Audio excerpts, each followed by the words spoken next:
Rasulullah Abil Qasim, dan yang terhormat Bapak Asnawi selaku Kepala Sekolah MTs MTI Jatirejo, dan yang terhormat guru-guru dan staf SMA dan MTS yang saya hormati.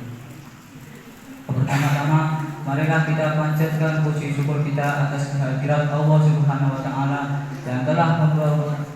yang telah memberi kita nikmat Islam, nikmat iman, dan nikmat kesempatan sehingga kita dapat berkumpul di acara maulid ini tanpa suatu halangan apapun.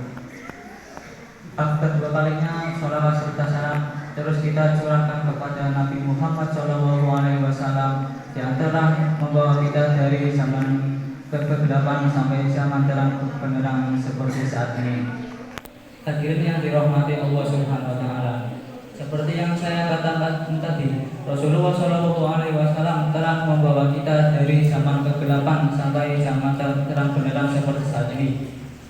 Ya, maksudnya zaman kegelapan di sini adalah bukan zaman dulu itu tidak ada lampu dan sekarang itu lampu banyak, tapi bukan.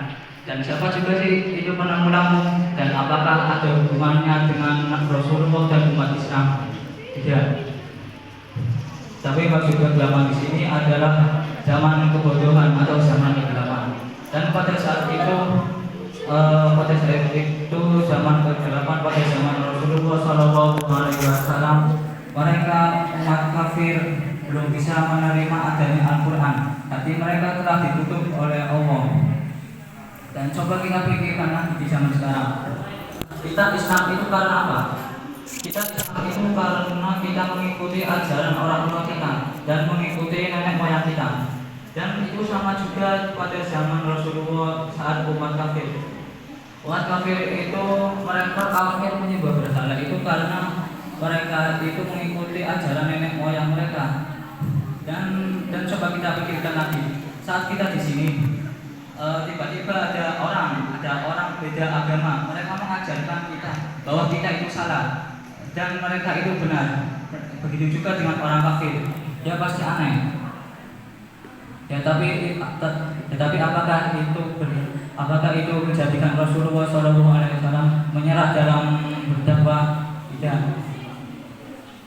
Dengan kegigihannya dan kesabarannya, Rasulullah SAW yang telah membawa kita dari zaman dulu sampai zaman sekarang, dengan perjuangannya, dengan cara berdakwah secara diam-diam selama 3 tahun, dan dengan lambat laun beliau mengajarkannya dengan cara terang-terangan, dan lambat laun lagi beliau akhirnya mendapatkan pengikut yang cukup untuk mendapatkan Fathu Mekah, yaitu kemenangan kota Mekah, dan telah didominasi lama oleh orang kafir Quraisy. Ya, tadi sedikit pembahasan tentang zaman kegelapan, dan sekarang zaman terang benderang seperti saat ini. Apa itu? Zaman terang benderang di sini bukan karena adanya lampu tadi yang banyak, tapi terang karena cerah masa depan kita. Cerah karena kita ingin melakukan hal yang ke depannya, hal yang positif dengan sangat mudah.